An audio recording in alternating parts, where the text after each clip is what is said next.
We all knew that. इन्स्टाग्राममा हामीले जस्तो लाइफ देखे पनि द्याट इज अल फेक, किनकि लाइफ कहिले नि पर्फेक्ट हुन्न। इन्स्टाग्राममा सबैले लाइफ पर्फेक्ट देखाउँछन्, but real success it is ugly, it's dirty, it's painful, you have to do much more hard work. अब यु माइट थिङ्क मैले कसरी थाहा पाएँ भनेर, किनकि मैले अरूको फिलोसफी बुकहरू पढेको थिएँ, that's why I am saying you confidently के। मैले मार्क जकरबर्गको बायोग्राफी बुक पढेको छु, मैले इलोन मस्कको बुक पढेको छु, and as well as Steve Jobs. That's why I can relate to it and I can say it to you guys. So in this video, I will say you 4 tips or 4 parts about success. Number 1, the real face of success. We know success is not what we think. New car, 5-star food, flex, यो सब गर्ने भनेर अरूलाई देखाउने, साथले देखाउने, but that's not.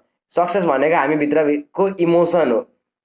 कसैलाई मन पर्छ, कसैलाई मन पर्दैन। Remember, success is loneliness, success is missed moments, success is crying after works then working again. What we see in Instagram is really a fake, because influencer don't show us the real thing. हामीले जति गऱ्यौँ त्यो गऱ्यौँ देखाउनन् कि तिनीहरूले back story देखाउनन्। Part 2, why social media lies to you. इन्स्टाग्राममा देख्छौ रिच लाइफस्टाइल, घर आएर मम्मी बाबालाई भन्छ यो किन्दै तँ किन्दै भनेर, बट द्याट्स नट रियल। तर यो फ्लेक्स गर्नुको ब्याक स्टोरी के हो नि, सबैभन्दा रियल फ्लेक्स हो तिमी जब घरमा बसेर 2000 रुपियाँ सेभ गर्ने ठिक कि अब पार्टीमा गएर त्यो बिग्रेको मुड बनाउने ठिक, because party is temporary but money is permanent. That's why save money from today and try to build your lifestyle, not to look others lifestyle and copy it. Part 3, success is a war against self. तिमी आफैसँग झगडा गरिरहेको हुन्छौ। Mood versus mission, laziness versus discipline, comfort versus goal. के चाहिँ गर्ने त्यो battle हो। जहाँ विन गर्यौ त्यहाँ मात्र अगाडि बढ्न सक्छौ। सबै रमाइलो देखिन्न। यदि तिमीलाई कसैले रमाइलो देख्ने बेलामा आयो भने चाहिँ द्याट्स नट योर फ्रेन्ड, किनकि फ्रेन्ड भनेको चाहिँ जसले तिमीलाई दुःख सुखमा साथ दिने मात्र हो क्या friend.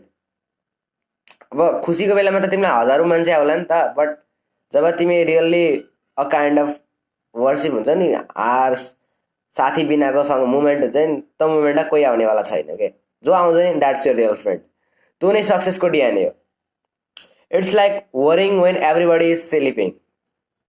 Number 4, stay low until it's time to show. तिमी लुक्समा फ्लेक्स नगर, तिमी प्रोग्रेसमा फ्लेक्स गर। काम गर्दै जाऊ, रिजल्ट आफ्नै आफ आउँछ। जब तिमी राम्रो काम गर्छौ नि तिमीलाई रिजल्टको जरुरतै हुँदैन के। अरूलाई देखाउनेको चक्कर छोडिदेऊ के। That's why never give a fuck to anyone. कहिले पनि कसैलाई सो नगर। तिमी अरूलाई देखाउनुभन्दा अगाडि आफ्नो राम्रो गर्नमा फोकस गर। सक्सेस आउने भन्ने बेला नै सबैले नोटिस गर्छ के। त्यो समयसम्म let them think that you died के। तिमी 1-2 महिनासम्म कसैसिम देखाइ नपर के। तिनीहरूको अगाडि के भन, तिमी मरे जस्तै भइदेऊ के। अनि 1-2 महिनापछि तिमी के गर, बुम, तिमी सबैलाई साइलेन्ट टिपाइदेऊ के। That's why you can success.